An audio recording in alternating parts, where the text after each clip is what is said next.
Hey, I just bought, when I bought my 300ZX, I never knew that there's a rev limiter on this. Until one day when I just wanted to see what else this car has, I hit it and I never knew that. So I'm gonna give you guys a little quick video. It's nothing special, it's nothing advanced, it's just like a little rev limiter. I'll show you guys.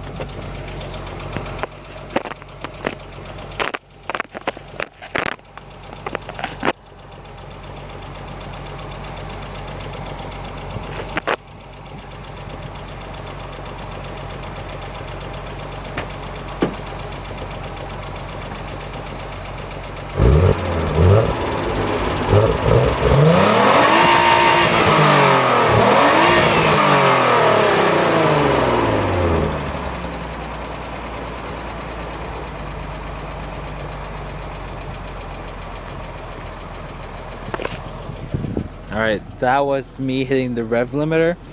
Yeah, man, that thing is freaking loud. It's nothing advanced, it's pretty cool. That I never knew that these things have a room. So yeah, alright, bye.